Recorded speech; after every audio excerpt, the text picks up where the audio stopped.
కాబట్టి వీళ్ళ యొక్క లాలూచితనం ఇవాళ కరీంనగర్ వేదికగా బహిర్గతమైంది. 3 పార్టీలు ఒకటనే. ఇలా ఎంఏఎం పార్టీ 8 సీట్ల నుంచి దాదాపు 3 సీట్లకు వచ్చేది. ఇలా బీఆర్ఎస్ కాంగ్రెస్ పార్టీ కలిసి కరీంనగర్లో మీరు ఏ విధంగా మేయర్ సాధిస్తారో చెప్పాలి. మీకున్న సంఖ్య ఎంత, మీరు ఎట్లయితారు?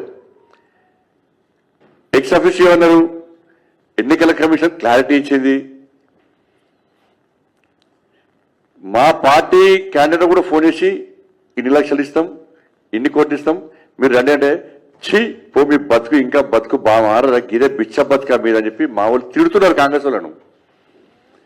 గీ బతుక మీది, గీ ఎంగిలి బతుక ఇంకా మీది, ఇంకా మారరా అని చెప్పి మా అభ్యర్థులు చీతు అని తిడుతున్నారు కాంగ్రెస్ వాళ్ళను. కానీ అయినా సిగ్గొస్తలేదు వాళ్ళకు. సిగ్గురు లేకుండా ఇంకా ఈ చిల్లర పాలిటిక్స్ ఇంకా చేస్తే ప్రయత్నం చేస్తున్నారు. నేనేమంటున్నా అంటే ఇది కరీంనగర్ స్థానికంగా నాయకులు తీసుకున్న నిర్ణయమా, బీఆర్ఎస్ పార్టీ అని కాంగ్రెస్ పార్టీ అని, లేదా కాంగ్రెస్ అధిష్టానం బీఆర్ఎస్ పార్టీ అధిష్టానం తీసుకున్న నిర్ణయమా? ఇది స్పష్టం చేయాలి. కరీంనగర్లో కలిసి ఉండాలి, మేయర్ వచ్చినా రాకుండా బీజేపీకి వ్యతిరేకంగా పనిచేయాలి అని తీసుకున్న నిర్ణయము ఈ 2 పార్టీల అధిష్టానం తీసుకున్న నిర్ణయమా, స్థానిక కాంగ్రెస్ బీఆర్ఎస్ పార్టీ తీసుకున్న నిర్ణయమా? ఇది కాదు అని ఖండన ఇస్తారు, ఇది తప్పు అని చెప్పి కాంగ్రెస్ బీఆర్ఎస్ ఇస్తారు. వాస్తవం, బీఆర్ఎస్ పార్టీ నాయకులు మాట్లాడే విషయం స్పష్టం చేస్తున్నాం. మేము బీఆర్ఎస్ పార్టీ నాయకులు మాట్లాడే విషయం స్పష్టం చేస్తున్నాము.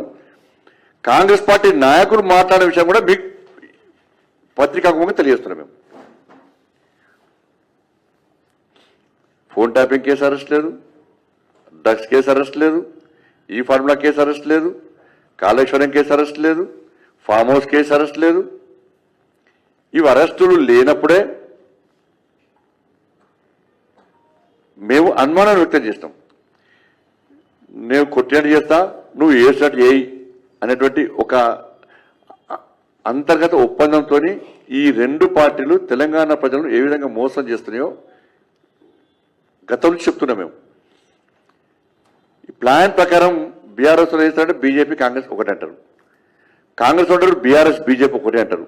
కానీ వాళ్ళు ఇద్దరు ఒకటన్న విషయాన్ని ప్రజలు గమనిస్తున్న విషయాన్ని వాళ్ళు గ్రహించలేకపోతున్నారు. వాళ్ళు మొన్న ఎన్నికల్లో కూడా కరీంనగర్ కార్పొరేషన్లో ఈ 2 పార్టీలు లోపాయకారి ఒప్పందం కుదుర్చుకొని అభ్యర్థులను ఎంపిక చేసిన పరిస్థితి కూడా విషయం కూడా స్పష్టమైన ప్రజలకు. అందుకే ఈ 2 పార్టీలను పక్కబెట్టే ఇవాళ భారతీయ జనతా పార్టీకి ఇవాళ ప్రజలు బ్రహ్మరథం పట్టారు. ప్రజల ఆశీర్వాదం మాకుంది, ప్రజల మద్దతు మాకుంది. ఇవాళ చాలా మంది ఇండిపెండెంట్ కూడా పార్టీని నమ్మి ఒక మంచి ఆలోచనతో, ఒక మంచి ఉద్దేశంతో ఇలా భారతీయ జనతా పార్టీలో చేరారు, ఇంకా చేరుతున్నారు. కానీ దీన్ని పక్కకు పెట్టి కుట్రలు చేసి కుతంత్రాలు చేసి ఇలా మేయర్ భారతీయ జనతా పార్టీ రాకుండా చూడాలి అని చేసే ప్రయత్నం ఉంటే నేను చెప్తున్న బిడ్డ, రోడ్ల మీద ఏ బీఆర్ఎస్ వాడు ఏ కాంగ్రెస్ వాడు తిరిగి రాసి పెట్టుకోండి. మీరు ప్రజలు ప్రేమ అభిమానంతో మాకు ఓట్లేసారు. మా అభ్యర్థులను నమ్మి విశ్వసించి ఓట్లేసారు. ఇది కాదు అని కాంగ్రెస్ పార్టీలు బీఆర్ఎస్ పార్టీలు కుట్రలు చేస్తే కరీంనగర్ నుంచి యుద్ధం స్టార్ట్ చేస్తా. మీ బతుకులు బర్బాద్ అయితే రాజకీయ సమాజ చేస్తాం. మీ అందరూ రాసి పెట్టుకోండి. మీకు భారతీయ జనతా పార్టీ కార్యకర్తల దమ్ము తెలియదు, భారతీయ జనతా పార్టీ శక్తి ఏందో మీకు తెలియదు, కరీంనగర్ ప్రజల ఐక్యత ఏందో మీకు తెలియదు. ఇవాళ అదే ప్రజలు రోడ్డుకి ఎక్కిస్తాం. మేము అదే ప్రజలు రోడ్డుకి ఎక్కిస్తాం. ఒక్కొక్క బీఆర్ఎస్ వారు కాంగ్రెస్ వారి సంగతులు మేము చూస్తాం. మాకు అధికారం ముఖ్యం కాదు. మీరు ఏం చేసినా 100% కరీంనగర్లో మేయర్ మేము అవుతాం. రాసి పెట్టుకోండి. మీరు 100% మేయర్ మేము అవుతున్నాం. ప్రజల ఆశీర్వాదం మాకుంది. ఒక లక్ష్యం కోసం మేయర్ అయినాం. మేరైతున్నాం. కాదని మీరు అడ్డుకుంటే ప్రజలు తిరగబడే స్థాయికి మేము తీసుకొస్తాం. రోడ్ల మీద తిరిగి రాసి పెట్టుకోరు మీరు. ఎక్కడ కూడా అసలు కరీంనగర్ దమ్మేందో, భారతీయ జనతా పార్టీ కార్యకర్తల దమ్మేందో, Bharatiya Janata party దమ్మేందో already plan చేసుకున్నాం. మేము దానికి మీరు సిద్ధమైతే చలో రండి పెంచుకుందాం. పక్క సాక్షాత్తు రాష్ట్ర ముఖ్యమంత్రి ఇన్వాల్వ్ అయ్యి ఇలా అడ్డుకునే ప్రయత్నం చేస్తే ఇలా కాంగ్రెస్ అక్కడి చేసి అడిగేస్తా. లక్షల మంది మహిళలను రోడ్డుకి ఎక్కిస్తా. నీ 2,500 ఎందుకేమో అక్కడి నుంచి ప్రశ్నిస్తా. 2,500 రూపాయలు ఎందుకు ఇస్తావు మహిళలకు? మహిళలందరూ రోడ్డుకి ఎక్కిస్తా. దేశం మొత్తం కరీంనగర్ చూడాలి. వాళ్ళ దేశం మొత్తం కరీంనగర్ చూస్తున్నది. కరీంనగర్లో భారతీయ జనతా పార్టీ విజయం సాధించింది.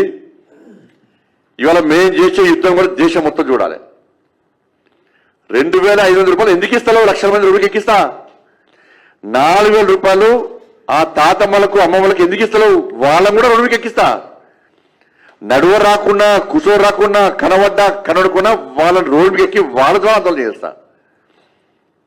నేను చేపట్టే ఆందోళన ఏందో రేవంత్ రెడ్డి గారు తెలుసు, కేసీఆర్ కొడుకు తెలుసు ఏందన్నది.